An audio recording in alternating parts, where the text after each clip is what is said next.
All right, guys, episode number 9 coming at you. What up, dude? It's been 9 episodes already. You guys doing all right? Yes, sir.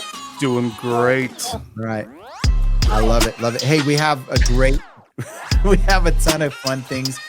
We have our new whiteboards, and here's what we're going to be talking about tonight. We've got, let me figure this out. We're going to talk about roasting our friends, right? And how if that ever goes too far and if we ever go too far with one another.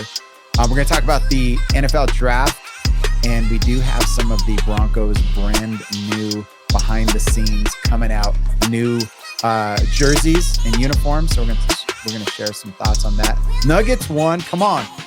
Woo! Woo! There you go. LeBeau. Dude, again, bro, you're not ready. We're going to talk a little bit about inflation, and then we all went. Your mom's not ready. By the way, you misspelled inflation. It's in fashion. Oh, yeah. Oh, Dude, you're infatuated with it. And I grew up in Commerce City, so I don't care. The long game right now. Ow. I mean, not now, but that's going to be Coming at you. That we talk about. Yeah, I forgot I've that. been told I have the long game.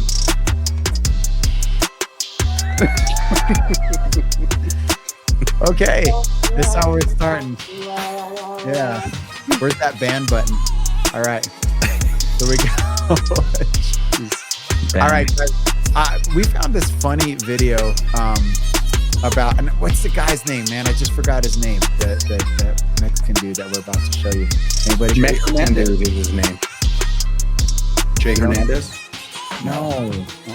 Just play the clip, Joe, and we'll get to his name. Don't worry about it. It's all good. We'll play the clip. This is when, now before we play this, like we always, like during this podcast, we're always like kind of dogging each other a little bit. We have fun. We kind of just do that. I think guys just do that. But this is a video where that may have been taken too far. We're going to react to this. Let's check it out. You got those shoes. Go. You got a job. Like, get some better shoes. Bro, you're worrying about the wrong thing. Worry about the T, the Tesla T you have in your forehead. Worry about that $5 haircut. Get the cuesta $10 more. Go to the Swami, bro. They'll When get are you you gonna- right. They'll get you right. Cheap haircut. Bro, when are you gonna worry about your teeth gaps? Like, there's still social distancing. When are you gonna worry about the fact that it could be 7 p.m. and you still got morning breath, bro? Like bro, you have to smell it. Don't tell me you can't smell your breath. Like I smell it, bro. That's nasty. Bro, you still belong to the big back community, huh? You still part of that? Huh? What is that you do at the gym? Just roll, huh? Huh. Just roll, huh? I try. Mejor encuentra a tu papá. Ve si quiere. Búscalo. I bet you they don't even want you. ¿Qué? Continúa. ¿Qué te ríes? It's because we were just doing a normal roast, man. Like just like stuff about What? like little stuff. Like that's why Little ¿Qué, no stuff. puedes hablar bien? Now you stutter? Out of nowhere? I have a study problem, bro. It's all good, bro. Ah, just kidding. You're still ugly, bro.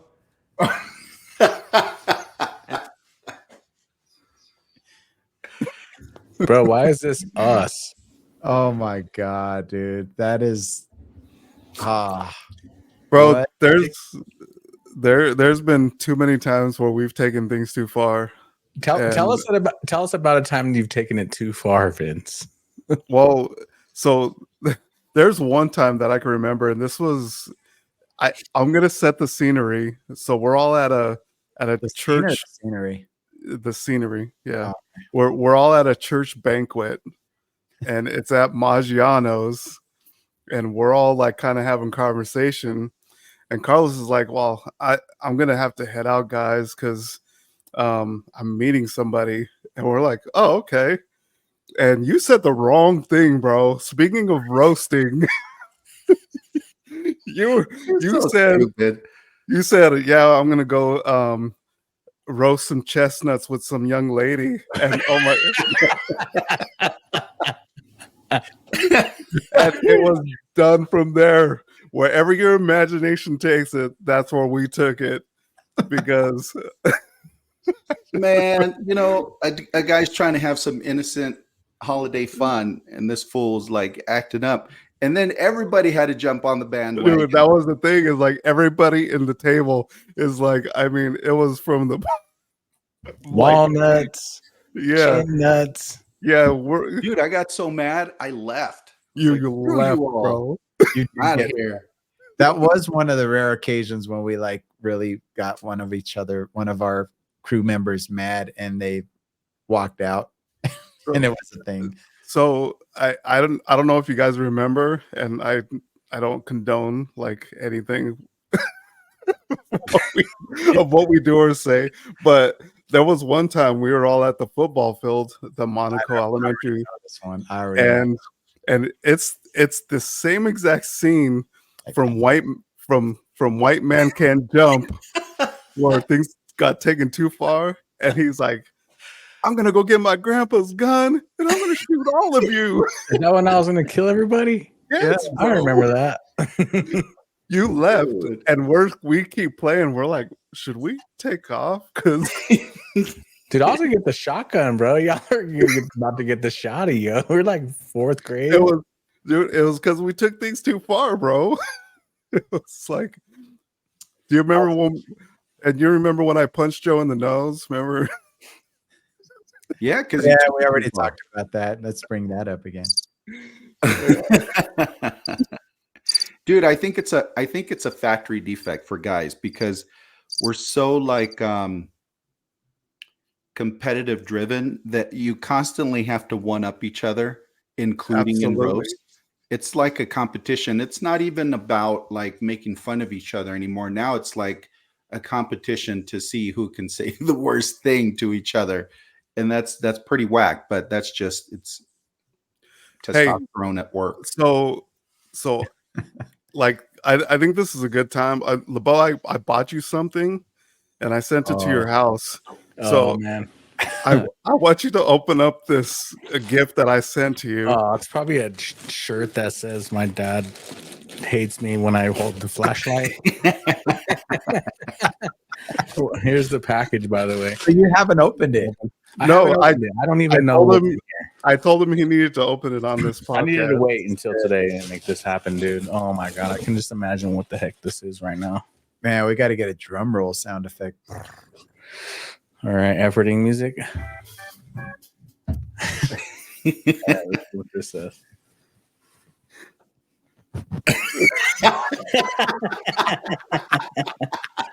Sorry, I can't have time. Bro, I'm gonna rock this, bro.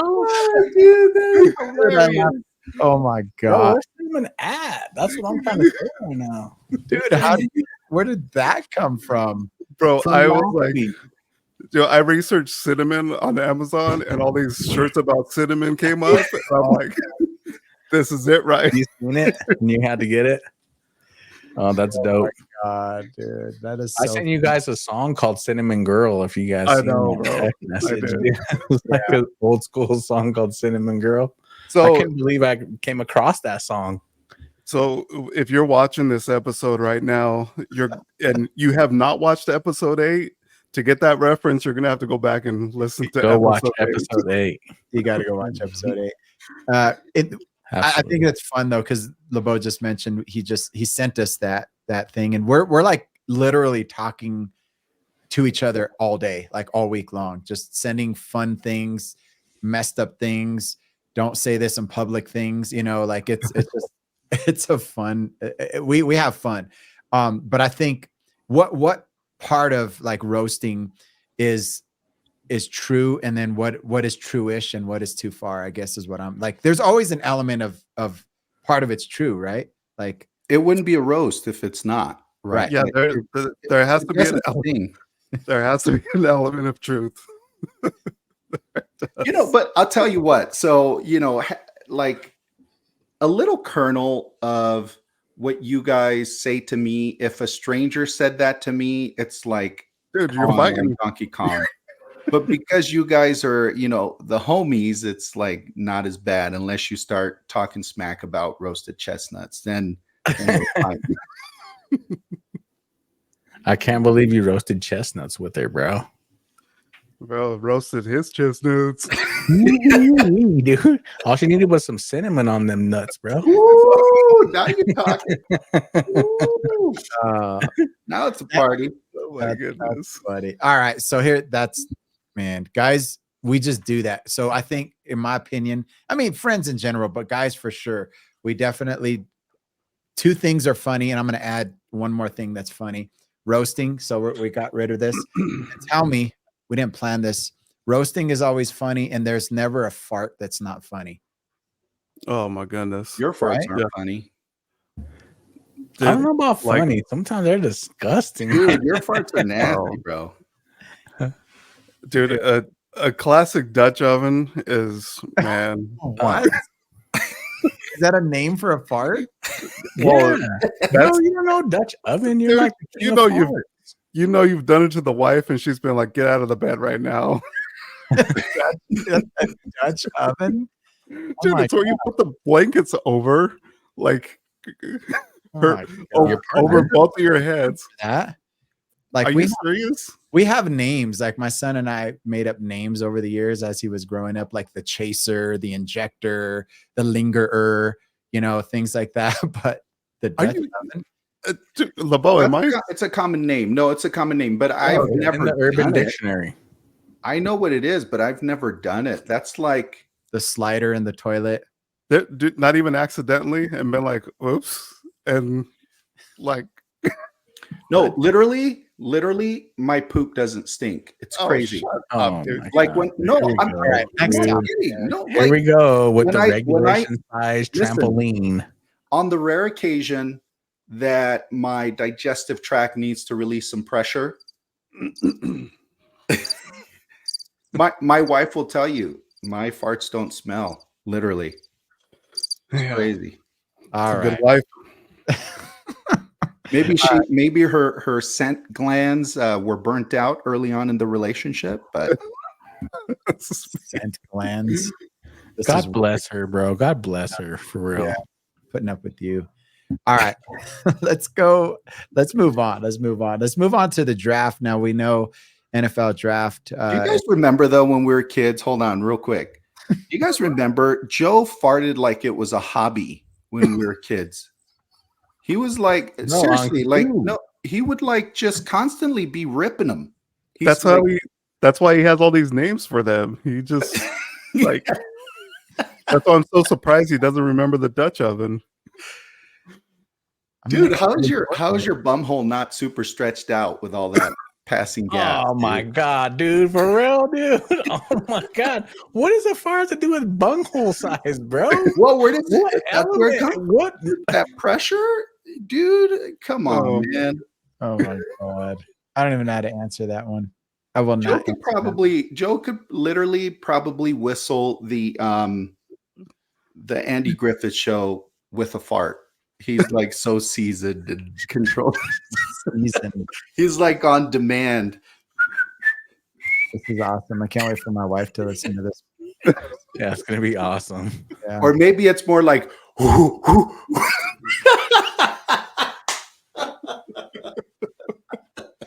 Dude, I think he's still mad about the chestnut thing. He's really He's going mad on. about the I chestnut think thing he for is. sure.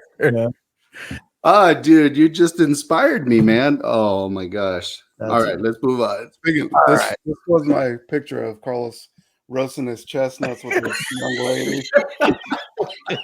That's stupid, dude. I like Dude, it. I whipped that out in like 2 seconds. She's missing her chestnuts. Good. Y'all are on another level. Guys are derelicts. All right. So we're gonna talk about the draft. We're gonna combine a couple of things here, the NFL draft and then kind of what the Broncos are doing, their new uniforms. I'm gonna play a quick video. We'll react to it, and then let's get to it, fellas. Broncos need to draft a quarterback in this year's NFL draft if they hope to get back to the NFL postseason. Here's why. If you take a look at the AFC and NFC divisional round games from this past weekend, a good portion of those quarterbacks representing their teams were either drafted first overall by other teams and now have been on systems and teams that have built around what they do really, really well, or they were drafted and homegrown and developed by the teams that they were drafted with, specifically in the first round, minus Brock Purdy. You look at Lamar Jackson, you look at Jordan Love, Josh Allen of the Buffalo Bills, the Kansas City Chiefs with Patrick Mahomes. And first, before you even go there, the Broncos didn't draft Josh Allen in 2018. Should they have? Maybe. They didn't do it. Let's move on. But now they have a chance to rewrite history here in 2024 with Sean Payton and George Payton. 12 overall. If you believe and you have conviction, any one of these quarterbacks in the draft can be the guy, and they're there at 12. You make the play. You make the call. You have to find a way to do it because Denver will not get back until they build a foundation around what the quarterback does well and then add people. Is that another Vince video that cuts off? Maybe. I gotta say that video came out like clearly before the playoffs, and now with yesterday's news of the Broncos signing Zach Wilson, it's just changed the entire landscape of the draft for the Broncos. I think. What do you think, Vince? Man, me and Carlos kind of went back and forth about this because Zach Wilson. Okay, let me tell you about this. I got 3 names for you. I'm going to be positive about Mr. Zach Wilson here. So I got 3 names for you. I got Kurt Warner. I have Brett Favre, and I have Drew Brees. And all 3 of these guys are second chance guys. We all know about Drew Brees. You know, he was under Sean Payton. He ended up going. He got put aside by Phillip Rivers by the San Diego Chargers. You know, he was a great quarterback, but he just was in the wrong system. In what year? In what year was he put aside? I believe it was 2000 and no. I'm saying how long had he been with the Chargers before he got put aside? Like 2 or 3 years, I think. Year four. Yep. So Brett Favre, he got drafted by the Atlanta Falcons. Wrong system for that guy. He was totally under the wrong coaching. He went over. Mike Holmgren got him straightened up in Green Bay, went on to win the Super Bowl. Now, I'm not saying Zach Wilson's going to go on and come here and win a Super Bowl for us, but the kid, he got drafted at 21 years old. Right now, he is 24 years old. He's as old as some of these guys that are being drafted currently in the draft, but he has already, 2 years of experience in the NFL. 38 games played as a starter. And like talking about being thrown in the fire for a quarterback, he got picked number 2 overall. So his ceiling, everybody felt like his ceiling was like through the roof. And he just got put to the fire in a bad situation under 2 or 3 different coordinators now. And now he's kind of like, look where he's put at now. But right now, for Zach Wilson, and I'm not saying it's going to be the best situation for the Broncos. He's going to be the Broncos savior. But for him to be put with Sean Payton, already his experience, it's the best situation for Zach Wilson, guys. Like, and if he could like maximize his potential, I honestly think him and Jarrett Stidham are going to be fighting for the starting position next year. And I still think Broncos are going to draft a quarterback this year. I don't think it's going to be a top tier.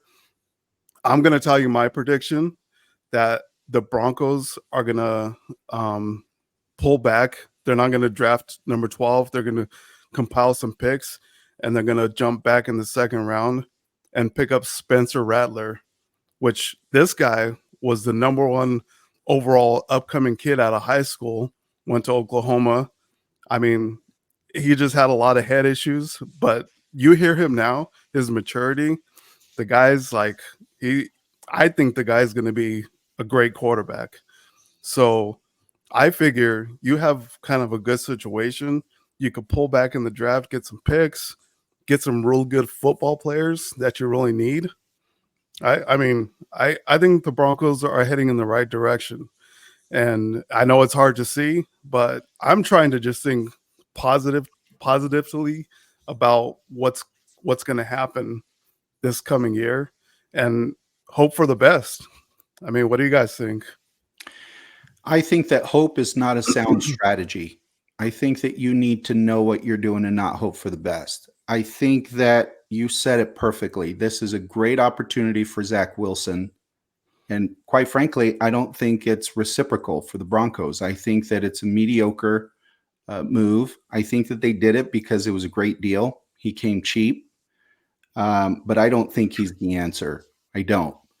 The guys that you mentioned are anomalies. They're like statistical anomalies. And that means that it doesn't happen like They weren't before. not just seldom. Not only does it not happen seldom, but it's beyond rare that you find that type of talent.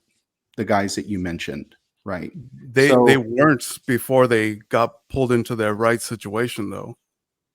I don't think that's what it is, dude, because, you know, in the NFL, everybody makes millions of dollars to be good at what they do. Like these coaches, they're the best at what they do.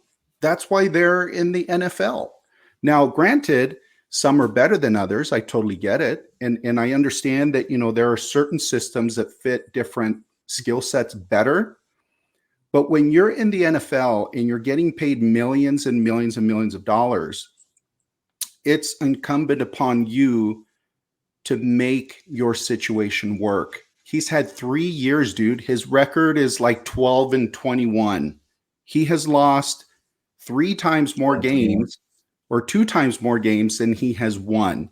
That is the only statistic you need. The NFL is not going to change. Well, not necessarily. You just said, Carlos, that these coaches are paid millions of dollars as well to do the best that they can do.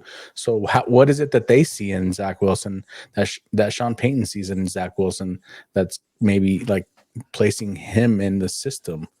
I think it's depth that they're looking for, and it's cheap depth. Zach Wilson came at a very low cost to the Broncos. So, you know, I guess in the big scheme of things, it's a low risk decision that they made because he was so cheap.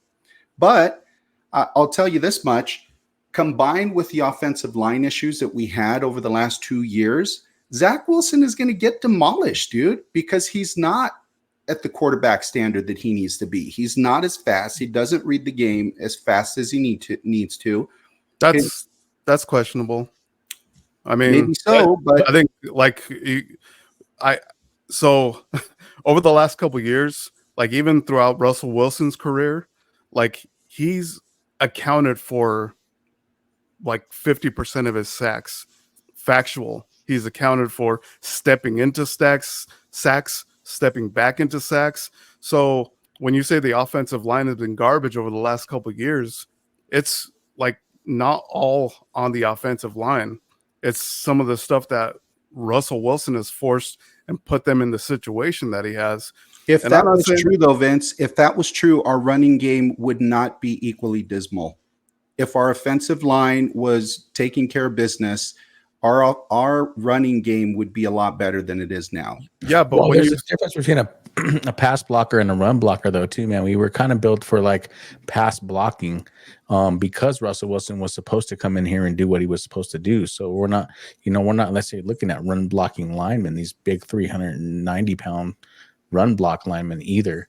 What is your solution then, Carlos? What would you have done? Like, since you wouldn't pick up Zach Wilson, what would you see as a landscape, or what would you see the draft? How would that look for the Broncos then? What about a chestnut sack? A chestnut sack? Sorry. All right, go ahead. In Joe's mind, sacks solve a lot of problems. I get it, bro. I get it. What I would have done, I don't think that drafting a rookie at this point is like a solution for us because we don't have enough talent. I think that we have a lot of talent on the team, but we don't have, like, quarterback is not the only position that we need to build in. There are multiple positions, right? So in my opinion, you really need a quarterback, that is going to make up for multiple deficits. And drafting a new quarterback from college, we already know that it takes them a couple of years. Unless you're Joe Burrows, it's going to take them a couple of years to adjust. But again, like Burrows the couple years that Zach Wilson has. Dude, he's got 3 years and he's got a losing record. He hasn't proven that he can operate proficiently in this league. So the Jets have a losing record. He played for the Jets, though, dude. The Jets, the whole team was terrible before he got there.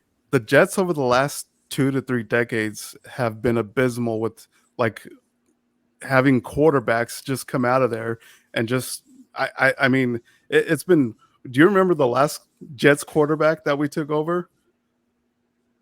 Yeah, Sanchez, right? Yeah, it's because nobody succeeds in a place where they're just put in the situation over and over again to just you're expected to be the savior of the team, and that's Sean Payton's not wanting somebody. Sean Payton's wanting everybody to run a system. In his system, everybody has a job. If everybody does the job right, the system's going to work, and that's why I'm willing to give Sean Payton 3 years to get this thing like moving on a train. I mean, he's done it before, and I think we have the right guy to put us in the situation to do it again. And like I said, if we could find a quarterback that's like I think like a Spencer Rattler, that's gonna put us like we could bench him and have him sit and watch for a year, like you're saying, have him sit and watch under a system for a year or so, and have like a Zach Wilson or whether it be Jared Stidham, whatever. I mean, I think that's the best situation because then we're able to get some other guys and some actual football players in the draft. So yeah, I mean, you're looking at the long-term game, and I get it, but I'm tired of losing, dude. And so are the rest of the Denver Bronco fans. We need to fix it like yesterday. Right. It'll be for us to now say, well, we need to give them another 3 years. That's ridiculous. Like I'll bet you a couple chestnuts that we win at least 10 games this year. I don't want to gang up on you, Carlos. I don't want to gang up on you, but I do want to give. I want to hear your prediction. Then I want to see who puts on that hat for the Denver Broncos in the first round of the draft this year, 2024. Tell me who that is going to be. Again, I don't know that the answer is to draft a quarterback. That's what I'm saying. I don't think that a young, inexperienced quarterback is going to do the job. I think they need to put up some money, even though we're broke from the last stupid decision we made, right, to let Russell Wilson go. How do you really feel? And they need to put up some money, right, to get a seasoned guy, to get a. That's not going to happen. There's no way that. Here's the thing. I understand it's not going to happen, but that's what I'm saying needs to happen. Let me tell you what I fall in the middle here because I do believe in rebuilding. I do believe, to Carlos's point, we need to start winning. I also completely get what Vince is saying because there's something to be said with culture. You can have, and we've seen this in the NBA, we've seen this in other professional sports where they put together super teams and they still can't win because the culture is just not the right culture. The way that the players play together just isn't the right mix of people. You get the mix of the talent, you get the mix of the coaching style, you get the mix of the culture, you get the mix of the support, lack thereof, and or somebody being put as the savior, to Vince's point. And things can go in all kinds of different directions, regardless of talent, regardless of how much you're being paid, regardless of whatever that might be. The culture of the team matters. Like and we're going to talk about the Nuggets here in a minute, but the culture of the Nuggets is pretty special. Like they all fight for each other. They all play for one another. They're all selfless. And you could even see the people that they've recruited over the last year, the newer players that maybe even been benched for the past couple of years, like Jackson and a couple of the other guys. They have the same spirit about them. Nobody is there for themselves. Nobody is there to show off. Nobody is there. They know exactly what's happening, but you put certain players in certain places and it may not go well for them. And so this could be one of those things where Zach is going to be in the right place at the right time, supported the right way, and come out blooming. I think he's gone from Denver next year. And here's what I also think. I think about Tom Brady. Now, I get it, right? I'm talking about statistical anomalies. He came into Yeah. Tampa Bay and The gave him a Super Bowl. But then I think about, you mentioned Mr. Brett Favre. Yeah, but Tom Brady is a leader. If you've ever heard interviews with him, the guy knows how to get people to support I him. get it, but there was no culture there, right? You're talking about culture and taking time to build culture. He didn't have that luxury. He came Who in. didn't? Who didn't? Tom Brady Are Listen you to him. serious? with the Tampa Bay Buccaneers. You Oh, have to what- listen to him, like his interviews where he took the players out to eat. He took them to his house. Like he created that culture instantly, and because of who he was, they were. Yeah. So another seasoned quarterback can do that. we're talking about a guy who won 6 Super Bowls. I So get it, dude. you- But okay. I'm making a point. I'm making a point here that, of course, he is the culture at that point. Like he is the culture. dude, Like, Peyton Manning is another example. When he came to He Denver, was the now we culture. didn't win the Super Bowl, right? The first year that Peyton Manning was here, but our club immediately turned around. Because he was the culture. I get it. So let's go find a guy who's gonna be the culture in Denver. Okay, I And agree. right- Which guy is and- that? What but guy right is now- that, Carlos? Right now, like just like Kansas City Chiefs, when Andy Reid came in, Andy Reid was the culture. Andy Reid flipped the culture, and that's what Sean Payton is doing right now. He was dealing with a bunch of selfish guys who wanted to do things their way, and it didn't work. And so he's like, let's mow the fields and get some new seeds here because it's time to start the new culture. And that's what I think is happening. All right, how about these new? We could go on forever, but Yeah, we can. Who's your pick? Who's your pick, Vince? All right. For this year, Yeah. I told you, I think they're going to jump back in the draft. Spencer Rattler. Joe, who do you got? Who I do you don't think know. they're going to pick, Joe? I don't know, man. Think I running back? don't even have a clue, to be honest with you. We definitely need to get football players, like Vince said earlier, in the later rounds. If they don't pick up Luke McCaffrey, bro, in the later rounds, I'm Oh, gonna man. lose it. That'd be cool. Like, I bro, we gotta get him in like round 4 or something like He's that. a I think in the first, I think in the first round we should actually pick up that tight end, Brock Bowers. Like we just had nothing but tight end problems. He's not going to fall. He's not going to fall Probably that won't far. fall. If he does fall to us, Latu, the edge rusher, we could probably pick him up, or Roma Gomez Jared from Verse. Washington if they fall to us. But we'll see. You heard it here first. How about those new uniforms? Let's check them out. You guys think of that one? I'm not a fan. I know LeBeau loves oranges. So what do you think of this one, Bo? I think it's cool. It kind of looks a little bit like it reminds me of like the Bears or like the Bengals or those teams. You But know, I the do first like thing I on thought the of- front of the helmet where it says 5280, bro. That like says everything right there. Like every snap, every player on every other team is gonna be like So I'm a mile high here. I do like it when it's all orange. I like those ones better than this. I like that. So when I saw this, I immediately thought one? of the That Chargers because of the little lightning Yes. bolt pattern on the sleeve. I Yep. was I like, think they're trying to do like a mountain thing, huh? Right? Yeah. is Those it? those I like those jerseys. I'd rock one of those jerseys. Carlos, I thought of that's the first thing I told my son. That looks like the Chargers. Yeah, dude. Yep. Like they don't look like mountains to me. There we go. Obviously, That that's should be our favorite. regular jerseys That one's sick. They could wear that 3 times this year, right? Something like 3 that. times. Yeah. I do Throwback. like the new orange. I think the new orange is dope. But yeah, like the white, yeah, that one's dope. But I like the white one does remind me of like the Bears jerseys, and the blue one reminds me of the Chargers jersey. So it just doesn't seem unique enough. Don't you think they should have a white helmet on that one instead of a dark helmet? Yeah. I do like the matte finish on the helmet, so that's dope. Yeah. Yeah. I like it. I like it. Throwback. But it's just a matter of time, dude. I remember when the old or the previous uniforms came out, everybody was like throwing up at them, Yeah. right? And then it's a matter of time before people get used to the new look. Well, when they won a Super Bowl in those newer jerseys, everybody's like, "Oh, we love these jerseys." Well, hopefully that's the Yeah, case. and it was a time. new logo too. Like the logo came out as well, not just jerseys. Like it was actual logo. Well, they were saying the logo this year is smaller on the helmets, right? It's like 35% or 12%. So it's smaller. I Is think it? percent. Do we have a helmet? Do we have a helmet? Look, we didn't. Yeah, it is not smaller. that queued up. Another take that I heard on the local radio station is too, and it's not a great take, is that, and there is some truth to this, dude. When a team is losing, they're kind of like, hey, these are the new uniforms. Like, look over here, like a distraction. Like, yo, check out our new uniforms, not necessarily our playing. Just like when the Nuggets were flipping jerseys and the Avs were flipping jerseys and all that when they were losing and stuff. It is kind of like a little bit of a tactic. They're not, the sales are down on the jerseys.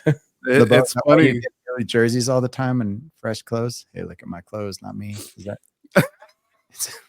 Do what? that why you get the like most expensive jerseys and all that when we see you and the flyest shoes? Hey, look at my stuff, not me. Yeah, it's my jersey, not me.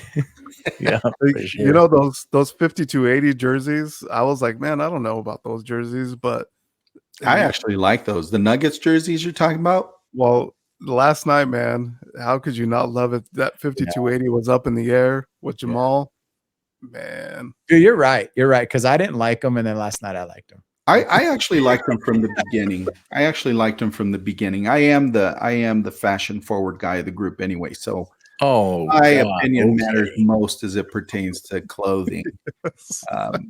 And I'll say the 5280 jerseys were Says the guy who borrowed all of our fashion. I was just gonna say that, dude. I was just gonna say that.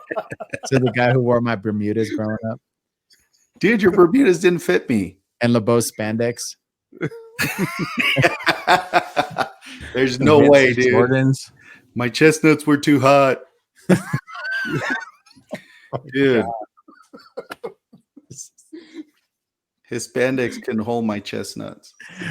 Oh my god, this is bad. I did like the jerseys though; they were dope. Seriously, from the get-go. The only thing that would make me not like them is the material, and I have to see them in person. Like, I don't like the.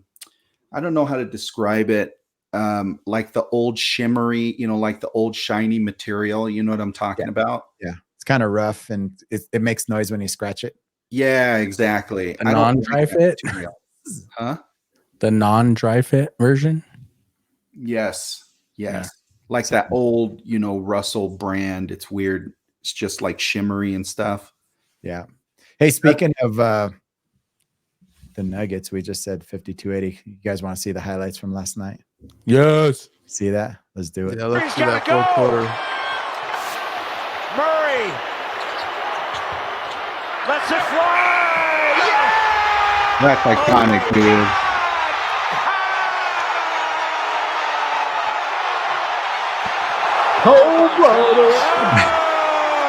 The funniest part was that Davis was like caught on the seat and he couldn't get out. That was awesome. That was so hilarious, dude. Dude, when they were interviewing him, he said he didn't even know it went in. He knew it went in because the crowd, not because because he fell backwards. And by the time everybody like hopped all over the place, he just knew about it because of the people. Carlos, I love that you posted that clip of AD post conference. Dude, I have to say, man, I was laughing like out loud at this dude, man. He's such a poor sport, man. I get it. They're passionate. That's why they're at this level. But you have to have some decorum, man. Like, yeah. One of the analysts was talking afterwards and criticizing both LeBron and Anthony Davis for blaming the officiating, right, for the loss.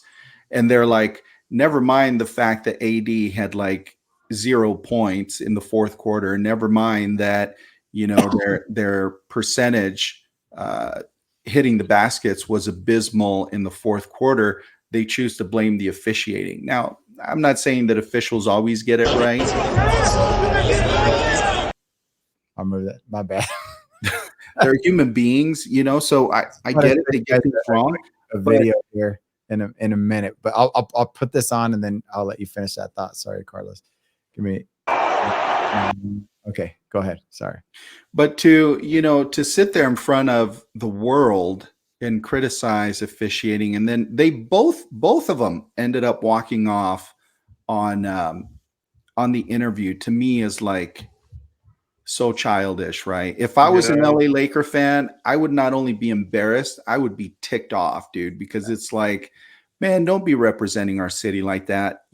Everybody gets mad. Nobody likes losing, but these guys, they need to be on another level. And it's game 2, right? Now, granted, the statistics are going down for them with each game that they lose, but they can still come back. They could still rally as a team. But when you have the 2 leaders on the team walking off and blaming other people, looking externally as opposed to looking internally, what a leader should do.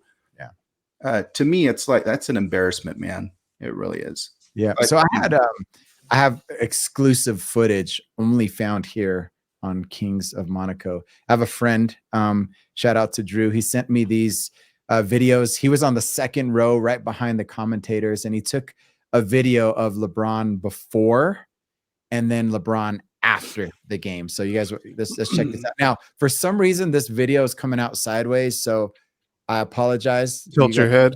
Yeah, tilt your head to the side.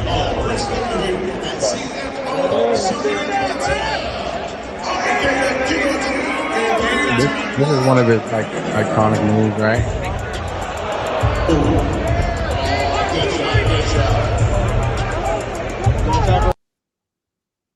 Nice. Now check this out. That was him before, all happy and whatever, and then this is him after.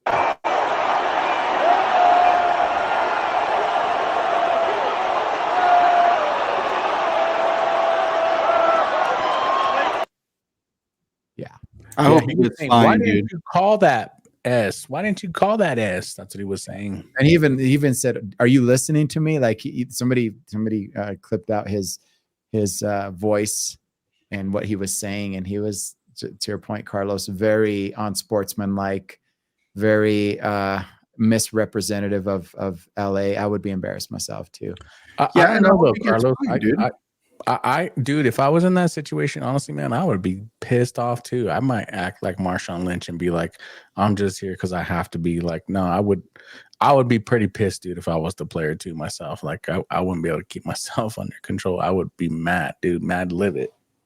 So, I mean, I know, I don't. At what I don't in know. particular, though, they let him come back, and he made a legit shot. So what are we mad at? And I think that they kind of knew, like to your point too, Carlos, that, they're down 2-0, but you say they can rally, but dude, they know that right there from a 20-point deficit, they knew that was the nail in the coffin that Jamal hit, bro. Dude, Like, they were up 20 points. They were up 20 points with, And they missed plenty of free throws also throughout that time. so And the Nuggets played horribly last night too. So, dude, it had very little to do with the officiating. LeBron had a wide open 3 to make it, dude, to get ahead, and he missed. And now it's the official's fault. Wide open. Right. You know what I'm saying? So it's like, not only is he being unsportsmanlike, but he's being a baby, dude. He's not taking accountability. He's not being a leader saying, guys, I didn't play my best. I mean, now granted, he's, however old he is, but 39. he needs to look inside the team, right, and try and rally these guys for game 3. I get that emotions are high because they know that Denver's got their number. They know that they're playing a really hard team. And face it, LeBron has never been able to beat the Nuggets, right? So he knows the challenge that lies ahead. So instead of criticizing the officials when they had plenty of opportunities to win this game, plenty of opportunities. In fact, I was for sure thinking we were going to lose a quarter into the fourth quarter. I was like, yeah, this is done, right? Like, there's no way we're coming back 20 points down. And, it just so happened that the leaders came up on the Nuggets side. They rallied the team, and they made something improbable happen. So LeBron needs to take lead from Joker. He needs to take lead from what's his name? The guy that made Murray. from Murray. He needs to learn from them, quite honestly, dude. That's what you do to rally a team. Don't be criticizing officials, dude. It's so whack. So, so I didn't know if you've seen, because it was a doubleheader last night. Yeah, dude, I did see that. And similar situation happened in the other game with the Knicks and the Sixers. And Joel Embiid, like after his post conference, wasn't even making eye contact with the media or anything. He had his head down while he's doing his whole conference, blaming the refs. I And would it's be like, have my head down, but I wouldn't blame the refs. But my head would be down. but I'd be it's the pissed. same thing. And I was trying to look for this image. It was showing the scale of like free throw attempts by each team. The Lakers are like hundreds of free throws ahead of the rest. 205, I've dude. seen that. Mhm. It's insane, like the amount. So he's probably thinking in his head, well, why aren't they calling the fouls like they were in the regular season? You know, it's like, man, you just want us to give you the championship right now and just call it good? Is that what you want, LeBron? Well, and the thing is he was actually playing pretty good. He was. He had a really good game. He had a really good game. And if you lose after that, like you just are got It's demoralizing. Yeah, It's like, got to give it up to the better team for sure.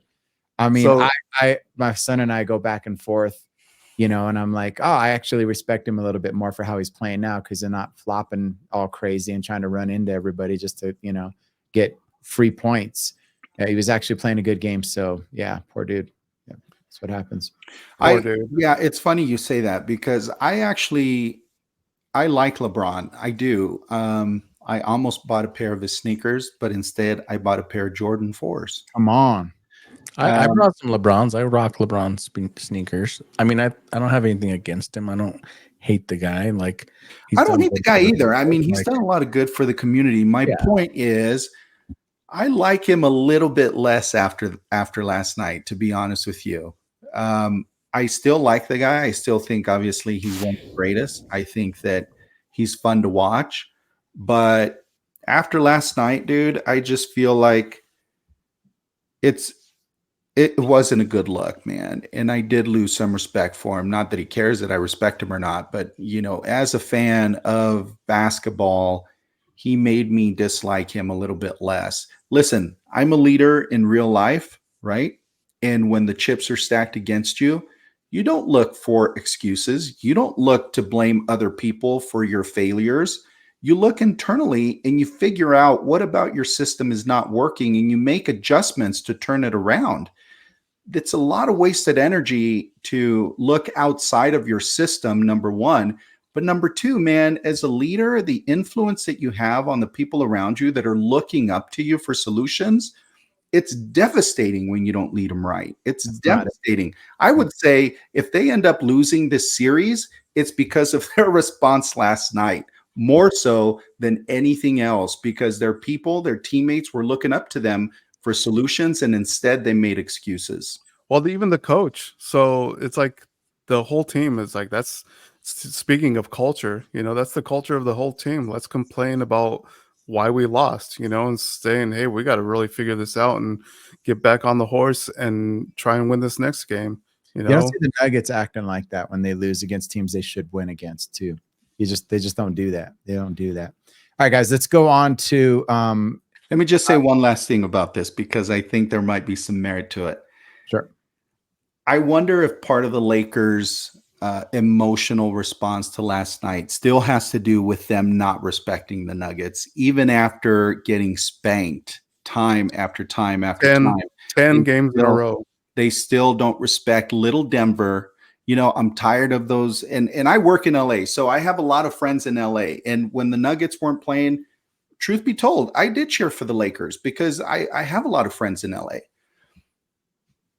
But I get so tired, dude, of people that live in LA that are touting all of their championships, starting from back in the 90s, right? Not even in this decade, starting from the 90s, and bragging 70s. about how many banners they have in their rafters or in their whatever they're called, giving no respect to the Denver Broncos or to the Denver Nuggets. It's like, dude, the Denver Nuggets have owned the Lakers for the last 10 series, Vince. Is that what you just said? 8 or 10 games. 10 games. Yeah. So for them to not respect the Nuggets is like asinine to me, dude. LeBron should be going up there. AD should be going up there. The coach should be going up there saying, man, Jokic is one of the greatest. Jokic is a Hall of Famer.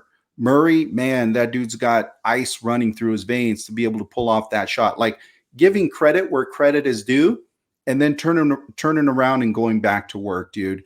The stunt that they pulled last night, to me, is just a reflection of how they feel about the other team, and that's whack. It's whack in my opinion. It's time that they quit referring to our players as the most underrated players. They're not.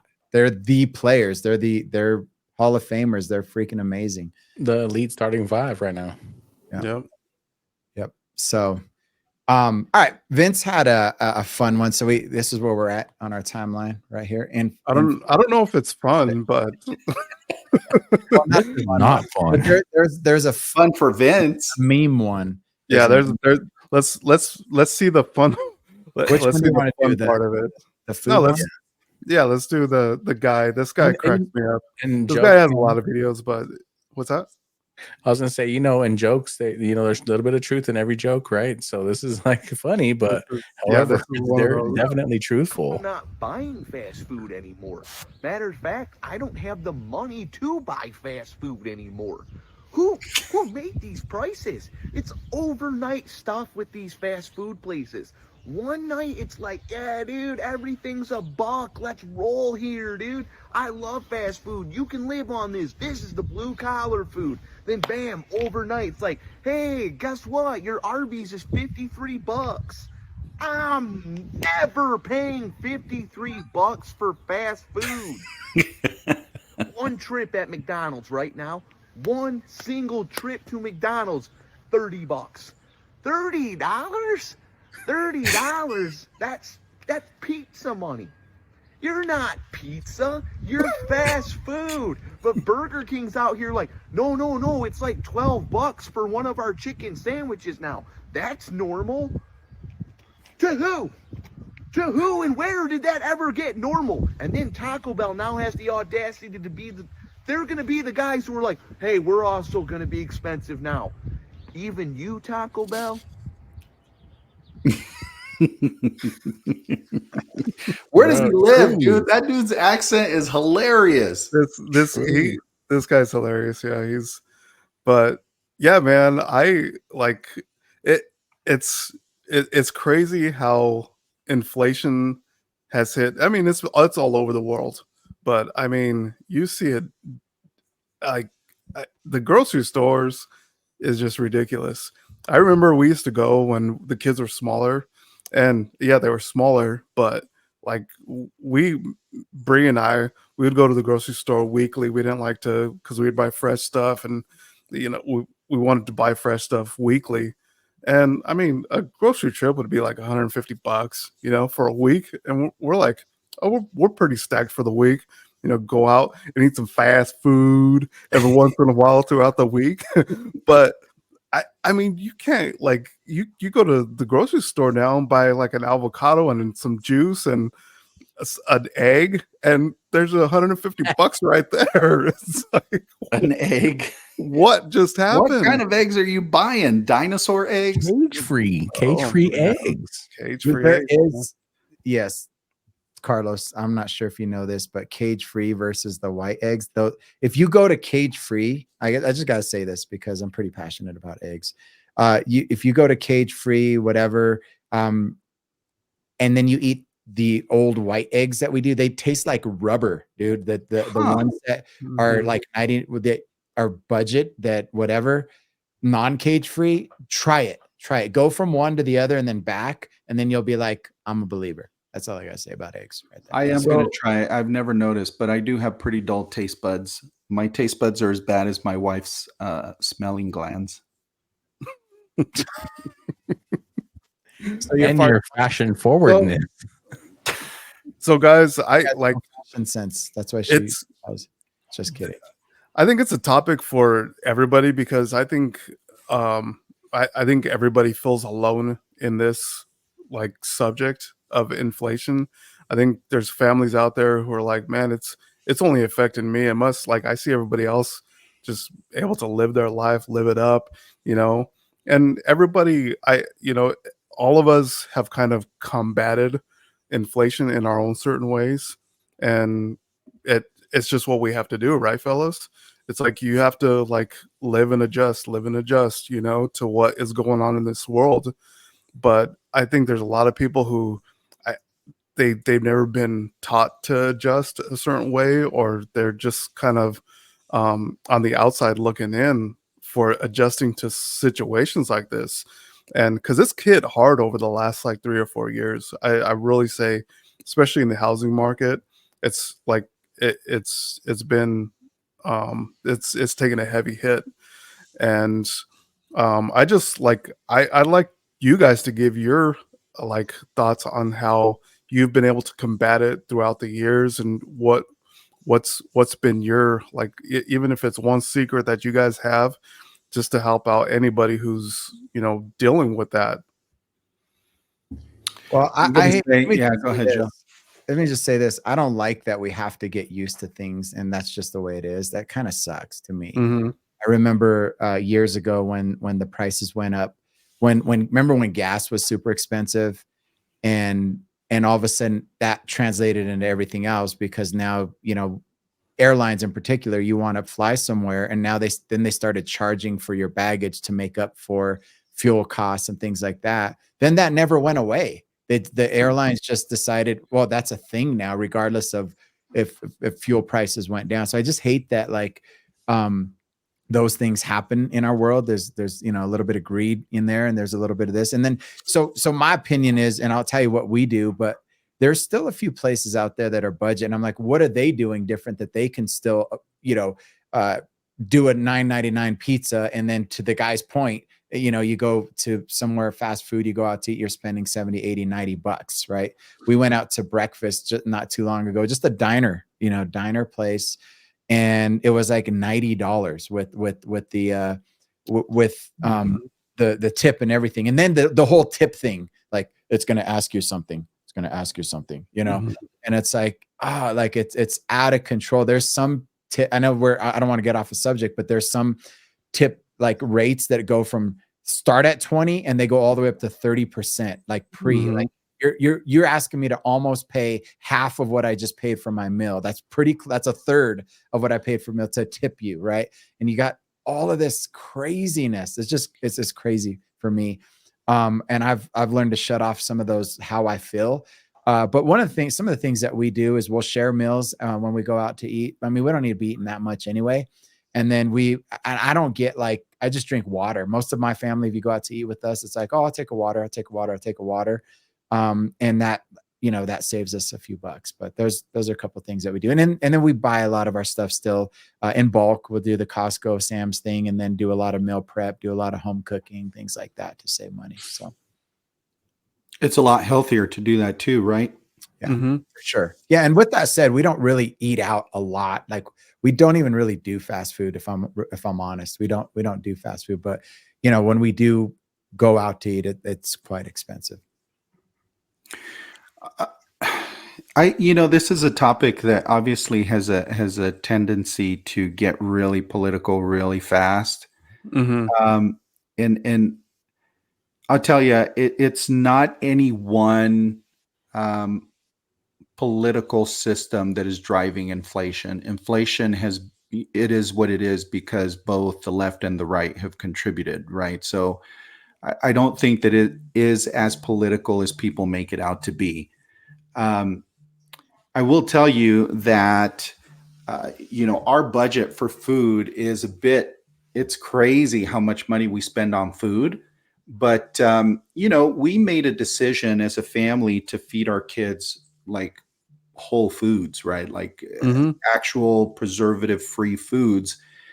And it's kind of weird to me how it costs more money to try and eat healthy as opposed to eating the fast food. As expensive as fast food is, try living on food that has no preservatives. Try drinking water right from the store as opposed to buying a 2 liter of Pepsi, right? It's so much more expensive to live that way. And as a family, I don't think that we're a great example of how to wade through inflation, because I mean, aside from curbing back our trips to the restaurants and to fast food, I feel like we haven't really done a great job modifying our lifestyle for that. I think that, people certainly should look at ways to do it. I think that people should send a message to those organizations that they feel are taking advantage of them with their dollars, right? And so they should make adjustments wherever they feel it's needed. But for our family, I think it's hard for us to really gauge because of that lifestyle change that we made, about 10 to 15 years ago, where we felt like, we're not going to buy the Cheerios anymore. We're not going to buy, the Lucky Charms anymore. That traditionally are less expensive, right, than the healthier option. So, unfortunately, I don't have any solutions for you on that. What do you got? I mean, but Vince. no, I mean, it is something that has affected everybody in some way. Like inflation, like you said, it's a topic that can go political really quick. And it is what it is. But I just the reason why I thought this topic was something, because I think it's something that everybody could relate to, and that everybody's not alone in the situation. It is affecting everybody. I mean, we have to live and adjust kind of what we need to do. And I know that sometimes we're like, man, I want to still be able to live life, not so much thinking about it all the time. How do we do that? I mean, some people it's getting an extra job. Some people it's just cutting back on all those things, just cutting back on anything extra that, but like, I mean, I think all of us like to kind of do that extra thing, do extra stuff that is gonna, we like to have fun. We like to go out and do things that are enjoyable, that we've done in the past, and I mean, it's one of those things where we just have to adjust. It's crazy. I don't know if Joe, if you want to pull up some of those comparisons, like it goes back. I was pulling things all the way back from like in the 1950s to the 1990s. Some of the comparisons from here to now, like I mean, a The new house, house. That's crazy. how, like, you can't buy a vehicle with that cost, right? And the average income, but it's crazy to think, how did people live this way, Yeah, so But a new house in 1952 was $9,075. I'm just kind of saying these out loud in case people are listening on Spotify or Apple Podcasts too. Your average Look at income was $3,800 a year. look at the rent, $80 per month. How, are you kidding me? I got a good one about rent. So I think it's like rent.com or one of those places, like one of those like rental sites. Dude, there's actually a large class action lawsuit against them right now because they were conspiring between other like rental people. They kind of cornered the market on rent.com, and they got together with a couple of other rental sites, and the executives of these companies were actually conspiring together to raise what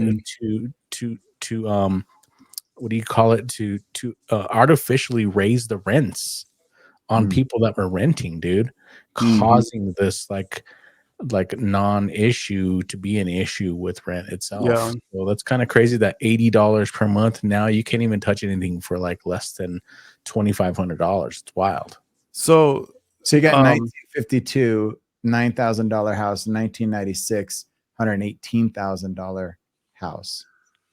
And so I remember, because I wanted to pull up this one because this is about the time where we all started kind of going on our own, in 96.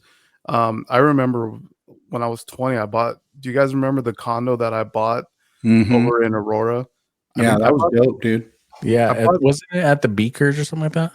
No, that was an apartment, but the condo I bought, it was like, I think I bought it for $86,000, and I'm like, well, man, that does not exist. You can't buy a shed for $86,000. Yeah. Yeah, Car- the first townhome that I bought, it was, it was a two bedroom place. Yeah, I remember. It was like 120,000. It was Right. a great place. Over Yeah. there in Thornton. Yeah.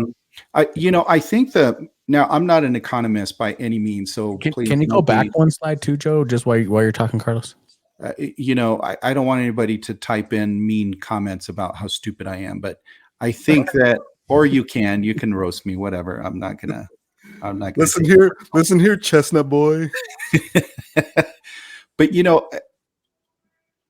one of the main drivers of inflation is the creation of new money and the infusion of new money going into the system. So when you think about the fact that a new house back in the 50s only cost $9,075, it's because of the amount of currency that was in circulation in the country at that time. So you fast forward to 1996, right, where you have a lot more people making a lot more money, spending more money. Of course, the country accumulating more national debt, right? The easy thing to do is to create more currency, to create more bills and infuse that into the economy. So as you create more money, the value of that money goes down, which means that you're now going to have to use more of it to buy the same value of goods that you have in the past. The formula is a lot more complex than that, but in essence, right, that's sort of what creates inflation. So When you add to that, corporate greed and LeBeau, unfortunately, there are other sectors out there. I mean, remember, do you guys remember the crash of the housing market in 2008? Right. Yep. So that Yep. whole debacle was created by corporate greed, by Wall Street greed, literally.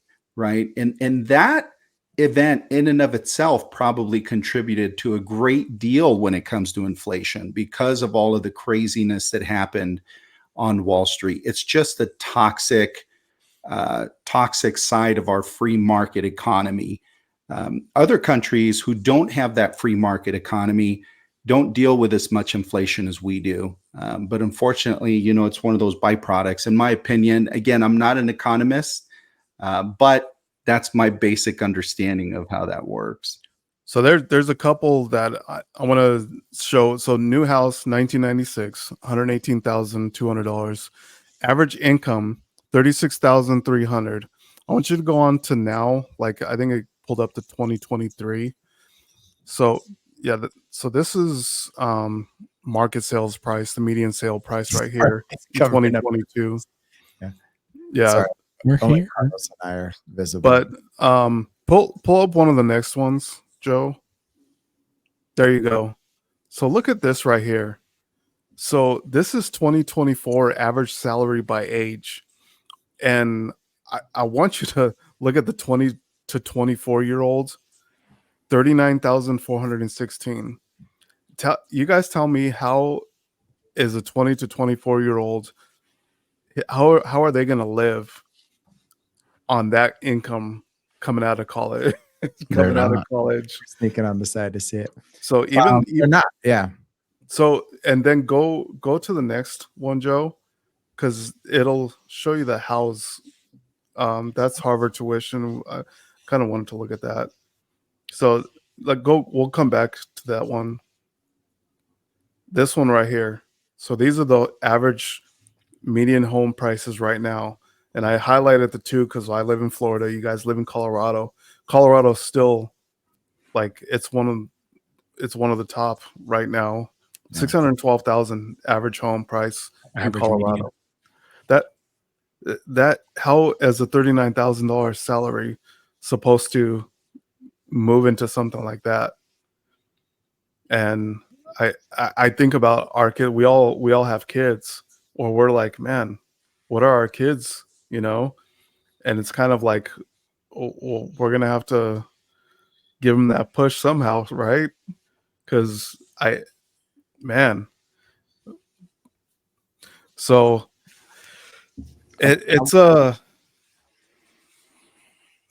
It's pretty impossible for them to do much right now with those those wages that don't never increase, never met the new current pricing for sure. Here's something I've always like said about the inflation, about pricing, about corporate greed, about everything is along this topic. It's a story, and I'm glad that you showed that first slide that showed a gallon of milk in 1956. Was the 1956 was that first slide or something like that? 52, yeah. 1952. Okay, 1952, a gallon of milk was 67 cents a gallon. Is that what that slide said? I think, or was it 90 Yeah. cents? Well, let's just say for whatever reason it is 67 cents a gallon in 1952, right? And then a gallon of milk today is probably in the range of like $5 a gallon. How much do you think it is today? 97 cents per gallon in 1952. And now a gallon of milk is like $5, right? Yeah. It's still a cow. Yeah. It's still a cow, dude.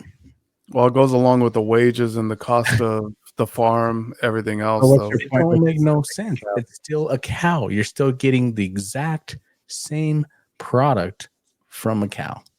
It's the same product, yeah, but it's more expensive to produce that product, right? The cost It of shouldn't goods. be. to You produce haven't. that- You have technology. You have technology helping.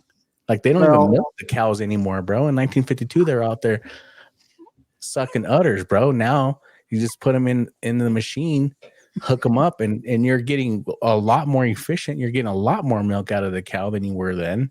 It's a lot more efficient. It's a lot more faster. It's a lot more streamlined. So how does it go from 97 cents to $5 when it's still a cow?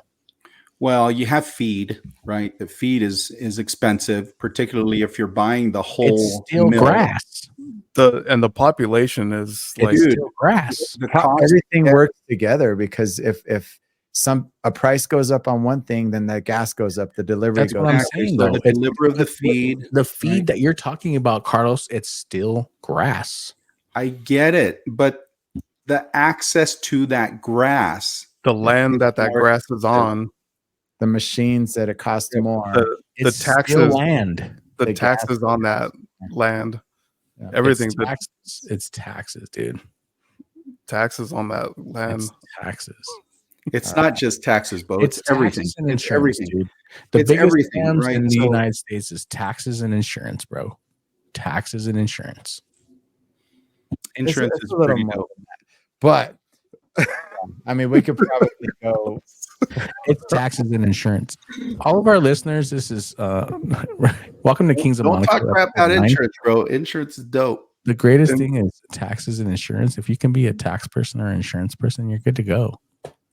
So let me just say this. So I think that when it Shut comes up. to inflation, there is no magic. There's no like silver bullet to solve the problem. You can't.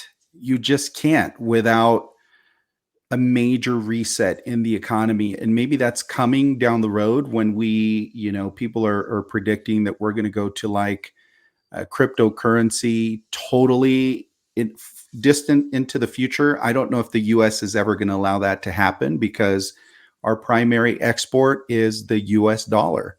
Mhm. So I don't know that the US will ever allow that to happen. But That's our power.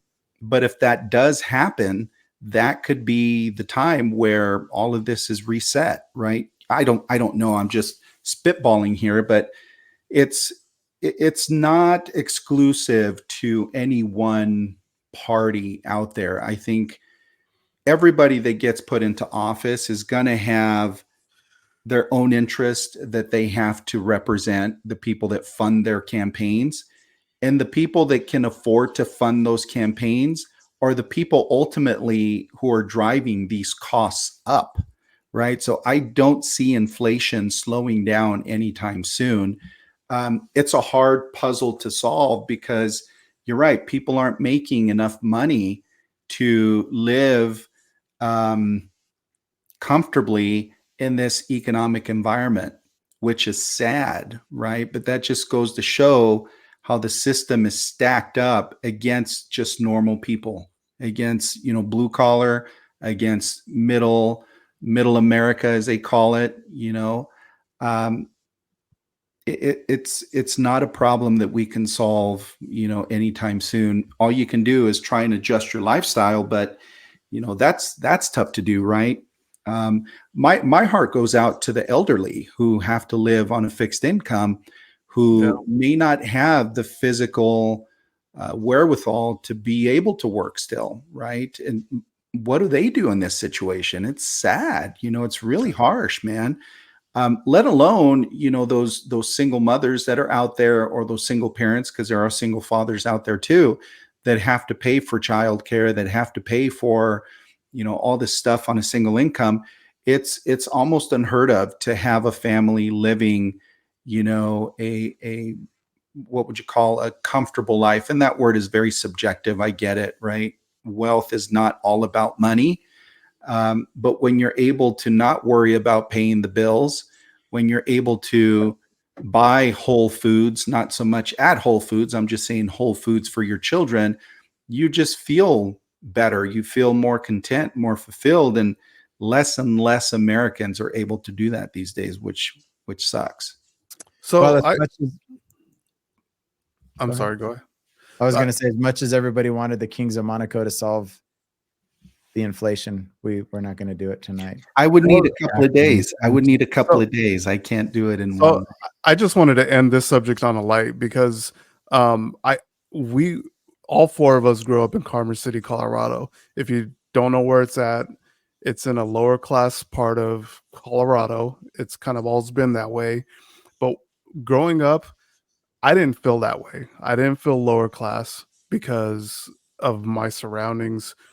Having these three guys with me, and it was kind of a way of combating that like thought mindset, having your family around you, things like that things that are always going to be there for you and with you. I mean that was a bright part of like not having to really think about being lower class, and we just lost Joe. I'm still here. Keep talking. But and your mom said, "Don't go to Cherry Creek Mall or to ruin you." Yeah, don't go I south. have to say in particular, I haven't changed my habits whatsoever, dude. I'm a freaking reckless, so I'm probably the person that's causing the inflation, or a reason why it's not changing is because I haven't changed my habits whatsoever, dude. Like if it goes up, I pay more.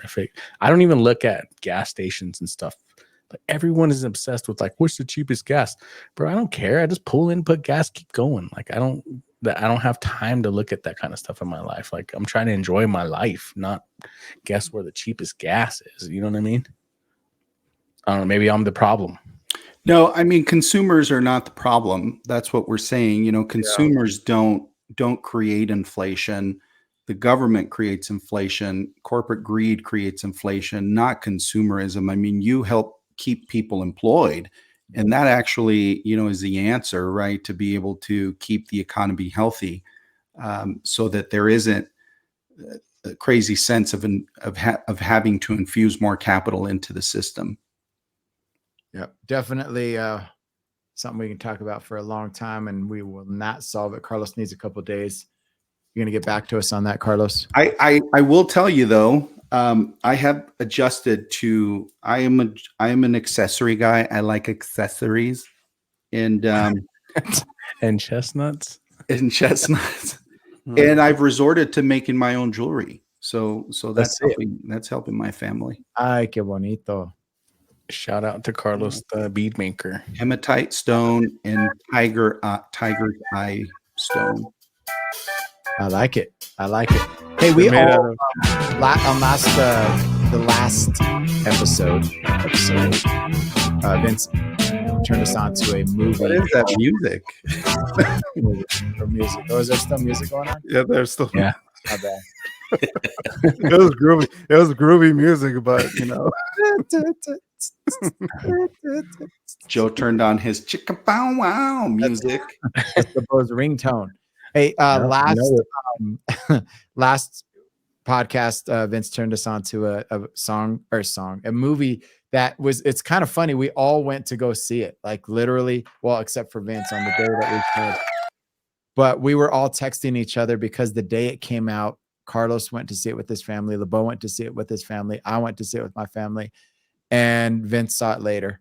But either way, let's talk about it, guys. Let's talk about it real quick. I know we've kind of gone long on this one, but your thoughts after seeing this.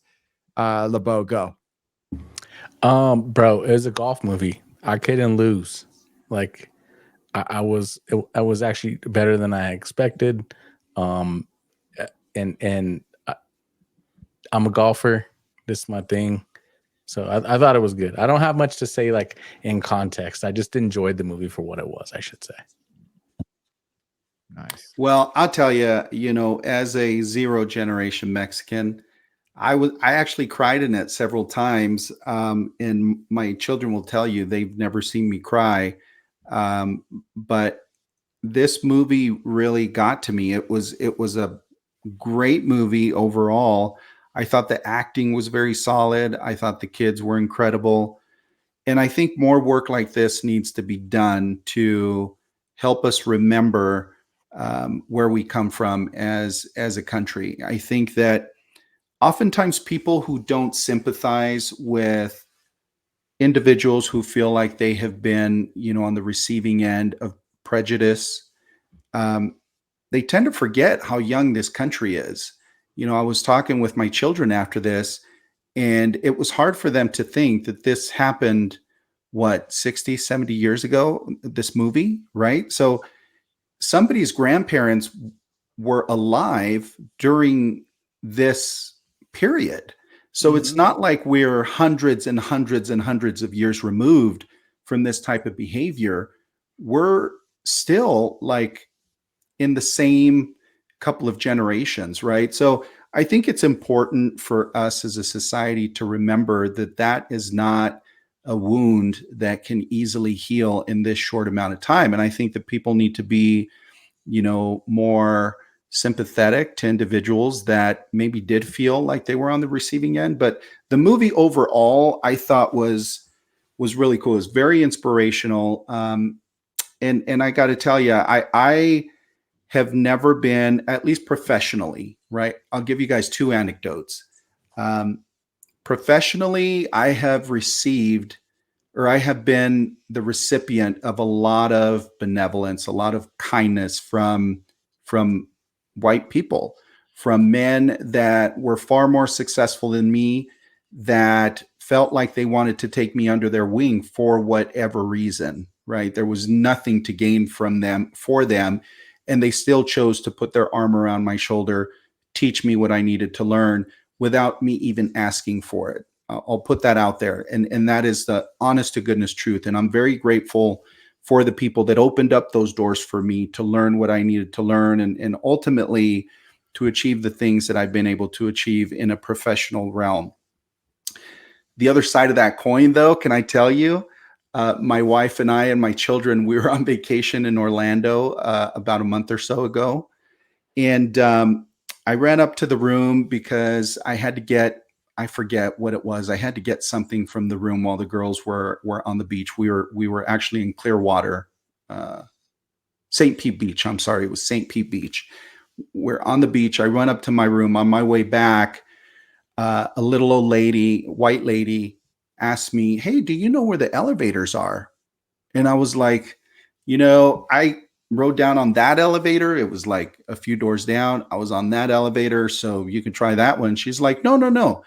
I mean the elevator in the building like across campus. And I'm like, why would I know where the elevator is across campus? I'm wearing a polo, like a really nice polo with my company logo on it. I don't look like a staff member, but she assumed that I worked at the resort. I can't make an assumption as to why, but I still get that on a regular basis. I had a guy, I was mowing my lawn one day outside, honest to goodness truth, I'm not making this up. The guy walks from across the street. Can I hire you? And asks me, how much do you charge? I have to tell you, it took everything I had not to punch the guy in the face. That was one of the few times that I got super angry about anything like that. Like, I didn't feel that angry with the little old lady. But this guy really like got under my skin. And I was like, dude, I live here. I own this house. He's like, oh, I'm so sorry, and walks off. There is still I say that to say that there are still remnants of this type of bias in society that we live in. So when people, belittle the issue, or when they're not sympathetic to the issue, to me, that's just plain ignorance, because we have to continuously and proactively and intentionally, right, make sure that we remind ourselves, look, we're a diverse community and we need to accept it, right? We need to continue to work through it. You have the bigger cities being more progressive, but I'll tell you, man, the further and further you get out from the big cities into rural America, those elements of prejudice are still alive and well. And it's crazy to think that in 2024, but that's the facts. Well, there's a scene in the movie, and I know this is, probably one of those parts where, because I share your sentiment when you say you cried. Like, it's been a long time since I've cried during a movie, and this was like a tearjerker for me as well. And there was a scene in the movie, and I think it's even on the trailer, where the kid goes up to his dad and he says, "Hey, they want me to join the golf team," and he says, "Hey, you're either the hired help or you're the entertainment," right? And it's a thing. There's still a lot of that today, right? And I remember them. Here's the points of the movie that kind of stood out to me. They went to Mexico, right? These are Mexican kids, grew up, born in the U.S., speak English, broken. Not all of them speak great Spanish. They went to Mexico to see their homeland, if you will, and they rejected them over there. They were like, "What are you guys doing? You don't even speak Spanish, right? Like, what's going on?" Ended up getting chased out, went back to their land, and then in their homeland where they grew up, there's the prejudice, right? And there's like, where do we even fit, right? Where do we even fit? Like it's Selena, right? The whole thing. And I remember growing up in Commerce City, to your point earlier, Vince, regardless of what kind of city it was, poor, rich, whatever. When we would go into stores, and maybe it was a little our fault too, but we'd go into stores, we would be looked at like looking in your pockets, looking at, are these guys going to take something, right? And we were made to feel like that, growing up. At least I felt like that. Maybe I don't know what that was, but again, we would go to Mexico, and my dad's family would be like, "Oh, there's my uncle's American kids. We come over here. What are you going to steal when you come to my store?" Like, so it's like, totally like could relate to these guys. Great acting, good looking Mexicans, right? That's no doubt. And I don't know, it was very emotional for me. Yeah, it was funny because, when it was like one of the opening scenes where the guy's putting on the soaking wet shirt, but it's like his only shirt and he just wanted to be clean, It's like everybody has to look sharp still. And it's really relatable. A lot of the things were, growing up, like, I experienced some of those things too, where, I, even to this day, it's funny because, well, it's not funny. My, some of my accounts that I service sometimes, like, a lot of these people, they don't speak English, and they look at me like, "What's your problem? You don't speak Spanish?" And like, I'm like, "No, and it's like, I'm almost being discriminated by my own people, like the Latinos, because I don't speak Spanish." But then it's on the other side, where I've had that, where even I've been playing golf sometimes. If you go into a nice club and people automatically look at you like, "Who's this guy?" Like, I do look younger, and so they're looking at me like, "Oh, who's this young punk?" Stop Come it. play You do golf. not look that young, dude. Just kidding. No, you do. You have great skin. So man, this movie really, it was, like you said, it was inspirational. That's why I wanted to, as soon as I first seen the trailer, I mean, just a great movie. There's nothing more I could say about it.